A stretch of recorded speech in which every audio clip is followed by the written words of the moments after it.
Welcome to Vasista 360 the world of English. So ఈరోజు క్లాస్లో మనం టెన్సెస్ గురించి నేర్చుకుందాము. టెన్సెస్ గురించి కంప్లీట్గా ఒక ఓవర్వ్యూ, ఒక ఐడియా మాత్రం ఈ వీడియోలో మీకు వస్తుంది. అండ్ ఈ వీడియో కాంపిటేటివ్ ఎగ్జామ్స్ ప్రిపేర్ అవుతున్న ప్రతి ఒక్కరికి ఉపయోగపడుతుంది. దాంతోపాటు ఎప్పటి నుండో టెన్సెస్ అంటే టెన్షన్ ఉన్న ప్రతి ఒక్కరికి కూడా చాలా చాలా చాలా చాలా ఉపయోగపడుతుంది. అండ్ ఇక టెన్సెస్ అంటే మనం పెద్దగా ఆలోచించొద్దు, టెన్షన్ పడొద్దు. టెన్సెస్ అంటే ఫస్ట్ మనం గుర్తుపెట్టుకోవాల్సిన విషయం, చిన్న విషయం ఏంటి అంటే టెన్సెస్ అంటే సింపుల్గా టైం. టెన్సెస్ అంటే టైం. టెన్సెస్కి మరొక రూపమే అంటే మరి దాని అర్థమే టైం అని దాని అర్థం. అంటే టెన్సెస్ అంటే దాని యొక్క డెఫినేషన్ ఏంటంటే, దాని నిర్వచనం ఏంటంటే టైమ్ ఆఫ్ అన్ యాక్షన్. అంటే మనకు టైం అంటే తెలుసు తెలుగులో సమయం, యాక్షన్ అంటే తెలుసు మనకు పని. అంటే ఒక పని యొక్క సమయం అంటే అది ఎప్పుడు జరుగుతుంది తెలిపేదాన్ని మనము టెన్సెస్ అంటాం. అంటే ఆ పని ఇప్పుడు జరుగుతుందా, లేదా జరిగిపోయిందా, లేదా భవిష్యత్తులో జరుగుతుందా, లేదా భవిష్యత్తులో జరుగుతూ ఉంటుందా, లేదా గతంలో జరుగుతూ ఉందా, ఇలా ఈ రకంగా మనకి మొత్తం కంప్లీట్గా మనకి 12 టెన్సెస్ ఉంటాయి. ఇప్పుడు ఆ 12 టెన్సెస్ స్ట్రక్చర్స్ ఏంటో చూద్దాం. ఇక్కడ చూడండి, మనకి టెన్సెస్ అనేది సాధారణంగా 3 రకాలుగా ఉంటుంది. First first thing present, past and future. Present అంటే ఏంటి? ప్రస్తుతము లేదా వర్తమాన కాలము. పాస్ట్ అంటే ఏంటి? గతము లేదా భూతకాలము. ఫ్యూచర్ అంటే ఏంటి? భవిష్యత్తు కాలము. మళ్ళీ ఈ మూడిట్లలో డివిజన్స్ ఉంటాయి. అవేంటంటే simple tense, continuous tense, perfect tense, perfect continuous tense. ఇప్పుడు అవేంటో చూద్దాం. మళ్ళీ ఇక్కడ చూడవచ్చు, మనకి టెన్సెస్ ఎన్ని రకాలుగా ఉంటుందని చెప్పాను. ప్రజెంట్, పాస్ట్, ఫ్యూచర్ అని చెప్పాను. అందులో ప్రతి ఒక్క దాంట్లో మళ్ళీ మనకు సింపుల్, ఇక్కడ ఇది సింపుల్ ప్రజెంట్, ఇది సింపుల్ పాస్ట్, ఇది సింపుల్ ఫ్యూచర్. ఇక్కడ కంటిన్యూస్ టెన్స్లో ఇది ప్రజెంట్ కంటిన్యూస్, ఇది ప్రజెంట్ పాస్ట్ కంటిన్యూస్, ఇది ఫ్యూచర్ కంటిన్యూస్. ఇది ప్రజెంట్ పర్ఫెక్ట్, ఇది పాస్ట్ పర్ఫెక్ట్, ఇది ఫ్యూచర్ పర్ఫెక్ట్. ఇక్కడ చూసినట్లయితే present perfect continuous, past perfect continuous, future perfect continuous. And ఈ టెన్సెస్ అన్నిట్లలో మనం గుర్తుపెట్టుకోవాల్సింది ఏంటి? మొత్తం ఎన్ని టెన్సెస్ ఉన్నాయి మనకి? సాధారణంగా అయితే 3 ఉన్నాయి. మనకు సాధారణంగా 3 టెన్సెస్ ఉన్నాయి. ఆ మూడిట్లలో మళ్ళీ మనకు ఎన్ని ఉన్నాయి? 4 రకాలుగా ఉన్నాయి. ఒకటి సింపుల్ టెన్స్, ఒకటి కంటిన్యూస్ టెన్స్, ఒకటి పర్ఫెక్ట్ టెన్స్, ఒకటి పర్ఫెక్ట్ కంటిన్యూస్ టెన్స్. మీరు బాగా జాగ్రత్తగా గుర్తుపెట్టుకోవాల్సిన విషయం ఏంటంటే, కంటిన్యూస్ అని వచ్చినప్పుడు మనము ఐఎన్జీ ఫామ్ ఆఫ్ ద వర్బ్ని యూజ్ చేయాలి. చూడండి, ఇక్కడ మనం ING form of the verb use చేస్తున్నాం. అంటే 6 టెన్సెస్ గురించి మనకు ఈజీగా అర్థమైపోయింది. ఇప్పుడు సింపుల్ టెన్స్ వచ్చినప్పుడు మనం వర్బ్ని ఫస్ట్ ఫామ్లో యూజ్ చేయాలి. సో ఇక్కడ కావచ్చు మనం వర్బ్ని ఏ ఫామ్లో యూజ్ చేయాలి? మనము సింపుల్గా ఆ వర్బ్ని ఫస్ట్ ఫామ్లో యూజ్ చేయాలి. అండ్ పర్ఫెక్ట్ టెన్సెస్లో మీరు ఒక బండ గుర్తు పెట్టుకోవాల్సిన విషయం ఏంటంటే, హ్యావ్ తర్వాత అది హ్యావ్ కావచ్చు, హ్యాజ్ కావచ్చు, హ్యాడ్ కావచ్చు, షెల్ హ్యావ్ కావచ్చు, విల్ హ్యావ్ కావచ్చు, may have, might have, should have, must have, could have, would have, ఏదైనా కావచ్చు. హ్యావ్ తర్వాత మనం వర్బ్ని యూజ్ చేయాల్సి వస్తే మనము past participle form of the వర్బ్ని యూజ్ చేయాలి. సో ఏ వర్బ్ని యూజ్ చేయాలి? Past participle form of the వర్బ్ని యూజ్ చేయాలి. అంటే ఇంకా క్లియర్గా అర్థమవుతుంది. ఇంకా క్లియర్గా చూస్తే మనకి ఏంటంటే, మనకు టెన్సెస్ 3 రకాలుగా ఉన్నాయి. అది ఒకటి ప్రజెంట్, ఒకటి పాస్ట్, ఒకటి ఫ్యూచర్. అండ్ అందులో మనకి కంటిన్యూస్ టెన్స్లు ఉన్నాయి. Present continuous, past continuous, future continuous అని చెప్పి. సో ఇప్పుడు అవేంటో క్లియర్గా చూసే ప్రయత్నం చేద్దాం. Do and does. మనం ఇంతకుముందు డిస్కస్ చేసినట్టు డూ అండ్ డస్ అంటే సింపుల్ ప్రజెంట్. సో ఇక్కడ మనం V1 ఫామ్ ఆఫ్ ద వర్బ్ని యూజ్ చేస్తాం. డిడ్, ఇది ఇక్కడ కూడా మనం వర్బ్ని V1 ఫామ్లో యూజ్ చేస్తాం. ఇక్కడ కూడా మనం వర్బ్ని V1 ఫామ్లో యూజ్ చేస్తాం. సో ఇది simple present do and does, ఇది సింపుల్ పాస్ట్ డిడ్, ఇది సింపుల్ ఫ్యూచర్. ఇంతకుముందు టేబుల్ ఇచ్చాను కదా కంప్లీట్గా 12 టెన్సెస్వి. అందులో ఇది సింపుల్ టెన్సెస్ అన్నట్టు. ఇవన్నీ కూడా సింపుల్ ప్రజెంట్, దీన్ని సింపుల్ ప్రజెంట్ అంటాము, దీన్ని సింపుల్ పాస్ట్ అంటాము, దీన్ని సింపుల్ ఫ్యూచర్ అంటాము. సో మనము డూ తర్వాత వర్బ్ని ఏ ఫామ్లో యూజ్ చేస్తున్నాం? మనం ఇక్కడ చూడండి, V1 ఫామ్లో యూజ్ చేస్తున్నాం. డిడ్ తర్వాత మనం వర్బ్ని ఏ ఫామ్లో యూజ్ చేస్తున్నాం? V1 ఫామ్లో యూజ్ చేస్తున్నాం. షెల్ ఆర్ విల్ తర్వాత మనం ఏ ఫామ్లో యూజ్ చేస్తున్నాం? వర్బ్ని V1 ఫామ్లో యూజ్ చేస్తున్నాం. సో మనము ఇక్కడ సింపుల్ టెన్స్లో వర్బ్ని V1 ఫామ్లో ఉపయోగిస్తున్నామని దాని అర్థం. ఇక్కడ నేను రైట్ అనే ఒక వర్బ్ తీసుకున్నాను. ఐ రైట్ అంటే నేను రాస్తాను అని దాని అర్థం. నేను లెటర్లు రాస్తాను, నేను ఎగ్జామ్ రాస్తాను, నేను దరఖాస్తు రాస్తాను, ఏదైనా రాస్తాను. ఐ రైట్ అనొచ్చు, లేదా ఐ డూ రైట్ అని అనొచ్చు. ఎందుకనంటే నేను రాయను అని చెప్పడానికి సింపుల్గా ఐ డోంట్ రైట్ అని కూడా ఉపయోగిస్తున్నాం కాబట్టి ఇలా చెప్తున్నాం అన్నట్టు. ఐ రోట్ అంటే నేను రాశాను, అంటే ఆ పని ఆల్రెడీ అయిపోయింది అని దాని అర్థం. సో ఐ డిడ్ రైట్ అంటే నేను రాశాను అనే దాని అర్థం. సో ఈ రెండిటికి ఒకటే మీనింగ్ ఉంటుంది. డిడ్ వచ్చినప్పుడు ఆల్రెడీ ఇది పాస్ట్ టెన్స్ ఫామ్లో వర్బ్ హెల్పింగ్ వర్బ్ ఉంది కాబట్టి మనం V1 ఫామ్లో ఉపయోగించాలి. మనకి ఫ్యూచర్లో షెల్ కానీ విల్ కానీ ఉపయోగిస్తున్నాము. అండ్ ఇక్కడ షెల్ కానీ విల్ కానీ తర్వాత మనకు యూజ్ చేయాల్సిన వర్బ్ ఏంటంటే first form I shall write or I will write అంటే నేను భవిష్యత్తులో రాస్తున్నాను. అంటే అలవాటుగా చేసే పనులకేమో డూ యూజ్ చేయాలి, జరిగిపోయిన పనులకేమో డిడ్ యూజ్ చేయాలి, భవిష్యత్తులో చేసే పనులకేమో మనము షెల్ విల్లు ఉపయోగించాలి. Hope you understand. ఇంకా డీప్గా చూస్తే ఇప్పుడు జరుగుతూ ఉన్న పనులు అంటే ప్రస్తుతం మీరు వింటున్నారు, యు ఆర్ లిజనింగ్, నేను మాట్లాడుతున్నాను, ఐ ఆమ్ స్పీకింగ్, మీరు చూస్తున్నారు, యు ఆర్ వాచింగ్, మీరు బాగా ఫోకస్ చేస్తున్నారు, యు ఆర్ ఫోకసింగ్, మీరు బాగా కాన్సన్ట్రేట్ చేస్తున్నారు, యు ఆర్ కాన్సన్ట్రేటింగ్. అంటే ఇప్పుడు ప్రస్తుతం జరుగుతున్న పనులని మనము ఈ రకంగా చెప్తుంటాం అన్నట్టు. సో ఇప్పుడు జరుగుతున్న పని కాబట్టి ఐ ఆమ్ రైటింగ్ అని దాని అర్థం. లేదు గతంలో నేను రాస్తూ ఉన్నానని చెప్పాలనుకోండి, గతంలో పాస్ట్లో చేస్తున్నామని చెప్పాలనుకోండి, వాజ్ అండ్ వర్ ఉపయోగిస్తాం ఈ రకంగా. ఐ హీ షీ ఇట్ ఉన్నప్పుడు వాజ్ యూజ్ చేయాలి, అండ్ వి యూ దే ఉన్నప్పుడు వర్ యూజ్ చేయాలి. I was writing. ఇక్కడ మనం వర్బ్ని ఐఎన్జి ఫామ్లో యూజ్ చేయాలి అని చెప్పి అర్థం చేసుకోవాలి. కంటిన్యూస్ ఫామ్లో ఎప్పుడు కూడా వర్బ్ని ఐఎన్జి ఫామ్లో యూజ్ చేయాలి. Shall be and will be.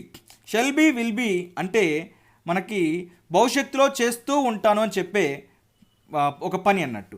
అంటే ఐ షెల్ బి రైటింగ్ అంటే నేను ఇప్పుడు రాస్తూ లేను, గతంలో రాస్తూ లేను, కానీ భవిష్యత్తులో ఒకానొక సమయంలో రాస్తూ ఉంటాను అని చెప్పడానికి మనం ఈ రకంగా ఉపయోగిస్తామన్నట్టు. సో మనకు తెలుగులో చెప్పినప్పుడు ఇదేంటి ఇలా ఉంటుందో సెంటెన్స్ అనిపిస్తుంది, కానీ నేను వస్తూ ఉంటాను లేదా రేపు నేను ఎగ్జామ్ రాస్తూ ఉంటాను టైంకి అని చెప్పాలనుకోండి, I will be writing exam by this time tomorrow అని చెప్తామన్నట్టు. సో తెలుగులో మనకి కొంచెం వింతగా అనిపించినా ఇంగ్లీష్లో మాత్రం కరెక్ట్గానే ఉంటుంది. I will be writing or I shall be writing. So ఇదేమో ప్రజెంట్ కంటిన్యూస్, ఇదేమో పాస్ట్ కంటిన్యూస్, ఇదేమో ఫ్యూచర్ కంటిన్యూస్. సో మనం కంప్లీట్గా simple present, simple past, simple future, present continuous, past continuous and future continuous 6 tenses నేర్చుకున్నాం. ఇప్పటికే మనం tenses నేర్చుకుందాం. ఇక్కడ చూడండి, నేర్చుకున్న వాటన్నిటిని కూడా మళ్ళీ మనం ఒకసారి ప్రాక్టీస్ చేయాలి. కాబట్టి ఐ రైట్ అయినా అనొచ్చు, ఐ డిడ్ రైట్ అయినా, ఐ డూ రైట్ అయినా అనొచ్చు, ఐ రోట్ అయినా చెప్పొచ్చు, ఐ డిడ్ పక్కన V1 ఫామ్ని యూజ్ చేసి కూడా చెప్పొచ్చు. సో మనం సింపుల్ టెన్సెస్లో ఎప్పుడు కూడా వర్బ్ V1 ఫామ్లో యూజ్ చేసి చెప్తున్నాము. కంటిన్యూస్ టెన్స్లో మనం వర్బ్ని ఎప్పుడు కూడా ఎలా యూజ్ చేయాలి, ఐఎన్జి ఫామ్లో యూజ్ చేసి చెప్పాలి. So I am writing, I was writing, I shall be writing. I am writing అంటే ఇప్పుడు రాస్తూ ఉన్నాను, ఐ వాజ్ రైటింగ్ అంటే గతంలో రాస్తూ ఉన్నాను, yesterday I was writing A exam అంటే నిన్న నేను ఎగ్జామ్ రాస్తూ ఉన్నాను అన్నట్టు. ఐ షెల్ బి రైటింగ్ అంటే ఫ్యూచర్లో రాస్తూ ఉంటాను అని దాని అర్థం. ఇంకా కొంచెం డీప్గా ఇప్పుడు హ్యావ్ హ్యాజ్ ఏం చెప్పాను, హ్యావ్ హ్యాజ్ వచ్చినప్పుడు వర్బ్ ఎప్పుడు కూడా పాస్ట్ పార్టిసిపుల్ ఫామ్లో ఉండాలని చెప్పాను. అందుకే ఇక్కడ చూడండి, రైట్కి పాస్ట్ పార్టిసిపుల్ ఫామ్ రిటర్న్, కాబట్టి రిటర్న్ యూజ్ చేస్తాను. ఐ హ్యావ్ రిటర్న్ అంటే నేను రాశాను.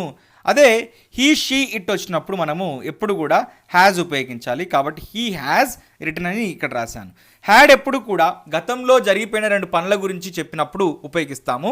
ఇక్కడ చూడండి, నేను ఆమెను చూడకముందే ఒక లెటర్ రాశాను, అంటే ఒక అమ్మాయిని నేను చూడకముందే ఆమెకి లవ్ లెటర్ రాశాను, నా ప్రేమ అలాంటిదని చెప్పడానికి ఇక్కడ చూడండి, I had written a letter before I saw her అని చెప్పి రెండు జరిగిపోయిన పనుల గురించే చెప్పాను. హ్యాడ్ తర్వాత మనకు వర్బ్ ఏ ఫామ్లో వచ్చింది, పాస్ట్ పార్టిసిపుల్ ఫామ్లో వచ్చింది. ఏమని చెప్పాను మీకు, హ్యావ్ కావచ్చు, హ్యాజ్ కావచ్చు, హ్యాడ్ కావచ్చు, షెల్ హ్యావ్ కావచ్చు, విల్ హ్యావ్ కావచ్చు, మన వర్బ్ ఎప్పుడు కూడా ఏ ఫామ్లో యూజ్ చేయాలి, పాస్ట్ పార్టిసిపుల్ ఫామ్లో ఉపయోగించాలి. ఇక్కడ I shall have return or I will have return అంటే భవిష్యత్తులో మనం ఈ పనిని చేసి ఉంటాము. అంటే రేపు ఈ టైంకి నేను ఎగ్జామ్ రాసి ఉంటాను అని చెప్పాలనుకోండి, రాస్తాము, అయిపోతుంది, ఇంటికి వస్తున్నాము, కానీ రేపు ఈ టైం కల్లా నేను ఆ పని చేసేసి ఉంటాను అని చెప్పాలనుకోండి, I will have return or I shall have written అని చెప్తామన్నట్టు. దీన్ని ఎక్కువగా వాడుకలో యూజ్ చేయము, బట్ ఎగ్జామ్ పాయింట్ ఆఫ్ వ్యూలో కానీ మనం తెలుసుకోవాలి కాబట్టి తెలుసుకుంటున్నాము అంతే. నెక్స్ట్ ఇక్కడ మీకు ఒక పాయింట్ ఇచ్చాను చూడండి, ఇక్కడ ఐ డూ పక్కన మనము వర్బ్ని ఇలా V1 ఫామ్ పెట్టండి, I do, I did, I shall అని చెప్పి ఇచ్చాను మీకు. అంటే దాని అర్థం ఏంటి, మీరు V1 ఫామ్ ఆఫ్ ద వర్బ్ని యూజ్ చేసి డైరెక్ట్గా చెప్పొచ్చు అన్నట్టు. ఇక్కడ am, was and shall be continuous ఫామ్లో అంటే ప్రజెంట్, పాస్ట్, ఫ్యూచర్ కంటిన్యూస్ ఫామ్లో ఐఎన్జీ ఫామ్ ఆఫ్ ద వర్బ్ని యూజ్ చేసి మీరు ఒక వర్బ్ని తీసుకోండి. ఎలా అంటే ఫర్ ఎగ్జాంపుల్ ఏదైనా ఒక వర్బ్ని తీసుకోండి, ప్లే అని తీసుకోండి. దాన్ని ఈ టెన్సెస్ మొత్తంలో రాయాలన్నట్టు. I do play, I did play, I shall play, I am playing, I was playing, I shall be playing అని చెప్పి. ఇక్కడ హ్యావ్ తర్వాత వర్బ్ ఏ ఫామ్లో రావాలి? పాస్ట్ పార్టిసిపల్ ఫామ్లో రావాలి. ప్లే ఏమవుతుంది? ఇక్కడైతే ప్లేయింగ్ అవుతుంది, ఇక్కడైతే ప్లేయిడ్ అవుతుంది. సో మీరు దీన్ని ప్రాక్టీస్ చేసి కింద కామెంట్ చేయాలి. I have been playing, I had been playing, I shall have been playing అని కూడా ఇక్కడ రాయొచ్చు మీరు. సో ఇంకా మీకు క్లియర్గా చెప్పే ప్రయత్నం చేస్తా. అదేంటంటే have been and has been ఎప్పుడైతే ఉంటాయో, have been and has been ఎప్పుడైతే ఉంటాయో దాని అర్థం ఏంటి అని అంటే ఏదైనా ఒక పని గతంలో మొదలై అది ఇంకా జరుగుతుంది అన్నట్టు. అంటే ఏదైనా ఒక పని పాస్ట్లో మొదలై అది ప్రజెంట్లో కూడా ఇంకా జరుగుతూనే ఉంది, ప్రజెంట్లో కూడా జరుగుతూనే ఉంది అని దాని అర్థం. అంటే నేను ఇంగ్లీష్ నేర్చుకోవటం అనేది 1 year క్రింద మొదలైంది, అది ఇంకా నేర్చుకుంటూ ఉన్నాను అని చెప్పాలనుకోండి. I have been learning English for the last 1 year అని చెప్పాలి. ఫర్ లాస్ట్ 1 year అని చెప్పాలి. హ్యాస్ అంటే ఎప్పుడు యూజ్ చేయాలి? ఎప్పుడైతే subjective pronouns he, she, it ఉంటాయో అప్పుడు యూజ్ చేస్తాం. ఎలా? He has been acting in movies. Pawan Kalyan ఉన్నారు, ఆయన గత 20 సంవత్సరాల నుంచి సినిమాల్లో యాక్టింగ్ చేస్తున్నారని చెప్పాలనుకోండి. He has been acting in movies, he has been acting for 20 years అని చెప్తాం ఇట్లా.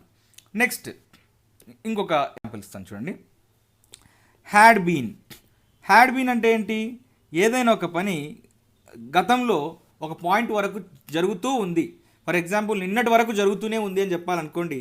అప్పుడు ఎలా చెప్పాలి అంటే హ్యాడ్ బీన్తో చెప్పాలి. వర్బ్ ఇక్కడ కూడా ఐఎన్జీ ఫామ్లోనే ఉపయోగిస్తాం. మీకు ఇక్కడ గ్రాఫిక్, ఇక్కడ మీకు ఒక లైన్ మీద తీసుకొని చెప్తాను.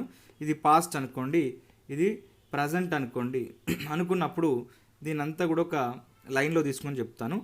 ఒక పని గతంలో మొదలైంది, గతంలో జరిగింది, తర్వాత గతంలోనే కొంతకాలం వరకు జరిగి ఆగిపోయింది. ఇక్కడికే అంటే ప్రజెంట్ కూడా రాలేదు, ప్రజెంట్ వరకు కూడా రాలేదు, బట్ ఇక్కడికే ఆగిపోయింది. అప్పుడు దాన్ని హ్యాడ్ బీతో చెప్పాలి. ఎలా చెప్పాలి అని అంటే I had been writing until or till yesterday. నిన్నటి వరకు నేను రాస్తూనే ఉన్నాను అని చెప్పినప్పుడు ఇలా యూజ్ చేస్తాం. ఫర్ ఎగ్జాంపుల్ పవన్ కళ్యాణ్ గారు ఆయన మొన్నటి వరకు అంటే లాస్ట్ ఇయర్ వరకు అతను సినిమాలో నటిస్తున్నాడు అనుకోండి. He had been acting in movies until last year, until 2020 ఈ రకంగా చెప్పాలి. సో ఇప్పుడు మనకేమర్థమైంది? Present continuous, past perfect continuous అంటే ఒక పని గతంలో మొదలై గతంలోనే కొంతకాలం పాటు జరిగి గతంలోనే ఎండ్ అవుతుంది అని దాని అర్థం. ఓకే, నెక్స్ట్ ఇంకొక విషయం చెప్తాను. ఏదైనా ఒక పని, ఇది పాస్ట్ అనుకుందాము, గతంలో మొదలై, ఇది ప్రజెంట్ అనుకుందాం, ఈ లైన్ని గతంలో మొదలై ఇది ఫ్యూచర్ అనుకుందాం, ఏదైనా ఒక పని గతంలో మొదలై ప్రజెంట్ కూడా జరుగుతూ ఫ్యూచర్లో కూడా జరుగుతుంది అని చెప్పినప్పుడు మనము దీన్ని shall have been and will have బీన్తో చెప్తాము.